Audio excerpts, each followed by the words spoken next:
place. Has a lot of different things going on for it. It has the grass, the tall grass. It has the gravel ground, the grounding energy here.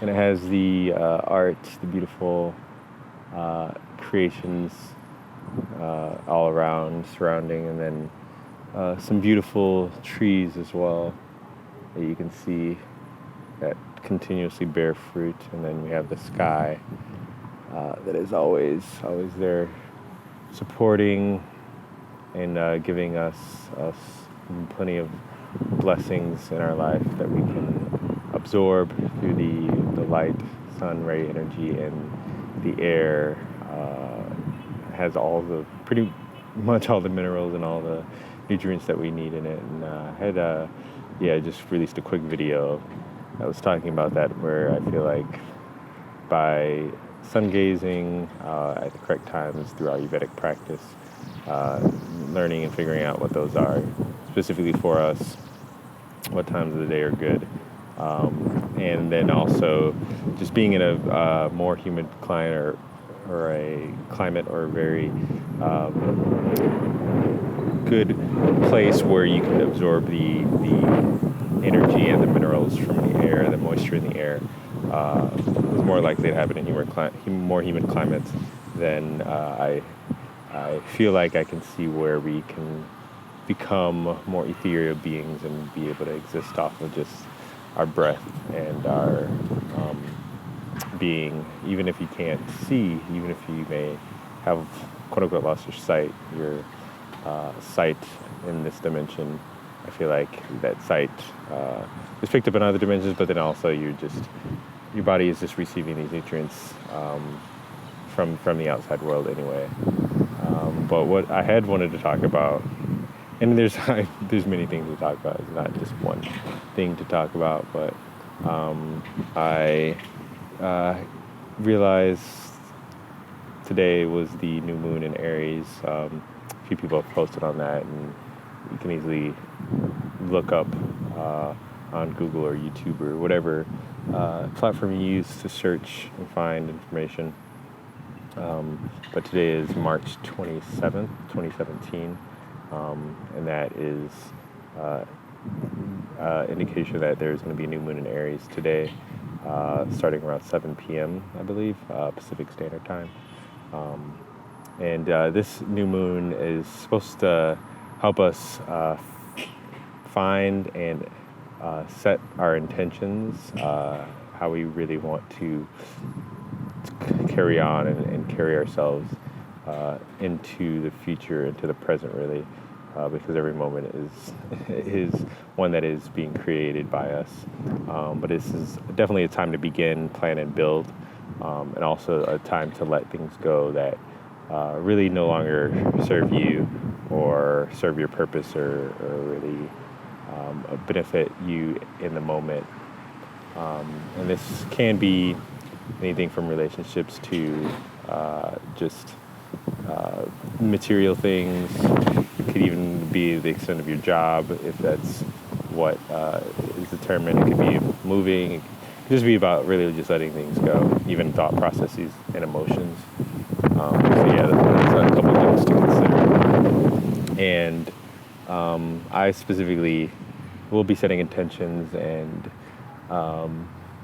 I will be giving that some very deep thought and how I want to manifest new things in my life. I have become more ready and readily open and vulnerable and willing to share with everyone about what I'm thinking and what I'm doing, or my beliefs and things I'm passionate about. So I appreciate anyone who's tuning in and receiving that energy as well. As you can see, the wind is agreeing and setting its own intentions and giving us things to listen to. So that's where my mind is at right now. It's just like, setting those intentions and helping them manifest and putting the energy and passion towards it, finding really what I want to do now. And I really have found those things. I just need to continue to put energy towards them and allow them to manifest. manifest.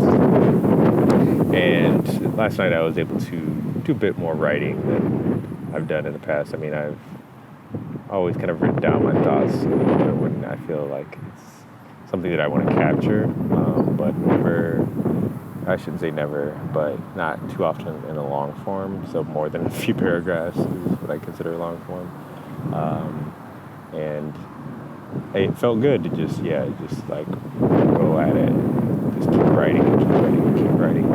Even if I'm not looking to create a narrative, I'm just allowing that expression, that creativity to get out. So I really do find that helpful, and I've been downloading a lot of information, so that it means I need to turn around and learn how to share it even if it's unprocessed format, if it's raw. I should allow that to happen. And the wind is really picking up and saying, yes, go. Set your intentions to do what you need to do. So I really know that this is a time to focus. And if you have an intuitional feeling, you should let that manifest into your life. You should really allow it to speak to you, and if it changes your beliefs, you would be open to that. We shouldn't be too stuck in our beliefs about any of this story that's being told. So if you have an intuitional feeling that what may have been placed in your belief system is not your own, I believe you're going to be facing a big change in that within the next year or so. I mean, maybe within the next few weeks for different people. I mean, we all have different paths and different vibrations, so things will come into your life when they need to. I personally see many things coming to terms on this earthly dimension existence, and I'm finding a lot of things that I hold on to I need to let go. My dreams have been a lot more clear and giving me different messages, and I really need to open up to those messages. One thing that I've wanted to put myself to, at least the next few days, is not worrying about or wearing any corrective lenses. So that includes contacts, but as well as glasses. And I've been wearing some form of eye correction since I was really young, probably around 4 or 5, maybe 6. It's just pre-K or starting kindergarten. And I believe, when I was young, I used to see a lot of things, and still do, but my dreams were of trees talking to me. But I didn't necessarily feel like dreams, it just felt like memories or just experiences that I would constantly have. And growing up, I would dream of apparitions or animals or snakes, bugs, people walking in and out of the room that I was in. But this is coming in and out of paralytic sleep. So my mind and consciousness is open to different energies that are around. So I feel like a lot of this stuff that I was seeing, I knew it was there, but I didn't really talk too much about it to other people and try and figure out why or what these things may be telling me or what I was sensing. I've had dreams that once I piece together, looking back at it, then I kind of see how it was giving me the information ahead of time, like precognition. And a lot of these things I believe existed, but I didn't personally believe that I had the skills or the understanding to put them to use, just more so that that I may be receiving information that would be helpful to me or to others. So I do occasionally tell people the dreams I have about them if I feel like it's necessary. And with that, I've recently decided to put more stock in that and put more energy towards that. So that's why I've decided not to wear any corrective lenses. I think we're all born into this world with the faculty that we have. We use them as we have. I'm not saying glasses are a bad invention or anything, but I think I should just use them when I need to rather than wear them all the time. So if I need to focus on something, if I need to focus on something far away, then I should put glasses on. If I need to drive, definitely should put glasses on.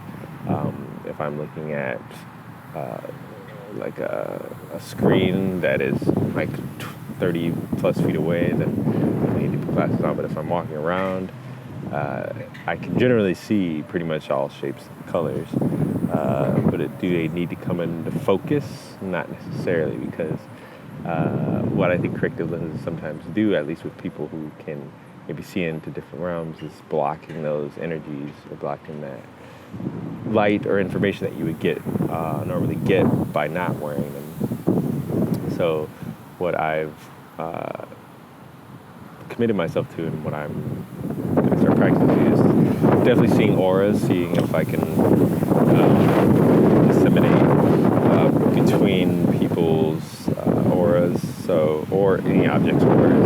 And I really, even today, the first day I meet, I thought it was just because everything appeared blurry or everything appeared like out of focus, but really there is a focus to it. I mean, if you take into consideration what that outline is, like if you could see like a colored outline, like I've seen around myself personally, a white outline, which means it's supposed to mean protection and purity. I believe I've seen a brown outline, which can mean if you're insecure or not necessarily something negative, but like maybe you are very concerned about how you're perceived, necessarily very earthly. I believe you're very concerned about what others think of you as well. So that could be what a brown aura means. But yeah, just even looking at different objects, when I look at stone or when I look at metal, I kind of see a black outline, which kind of means not necessarily death, but like not much life. Or it means life may have been sucked out of it. So obviously with the way we construct materials nowadays, like that kind of makes sense that I would see a black grayish outline around things that don't appear to have much life or sentience, or that life is extracted from them. So that's been, or that's going to be a journey. So I'm going to attempt to do 3 days without putting any corrective lenses on my eyes, and see how things develop, see if my focus shifts at all, like if my eyesight changes at all, or if these auras or energy fields become sharper to focus. So that's what I'm looking forward to. And yeah, this is going to be a wonderful week. I'm setting that intention at least. Be able to experience a lot of joy, a lot of wonderful things, wonderful people this week, make a lot of connections, do a lot of things that I want to do, and create a lot of things. I mean, that's what we're here for, is to so I'll continue to just keep updating, uploading, and sharing. But I'm going to just take some time to sit in this field of dreams, because we're all dreaming.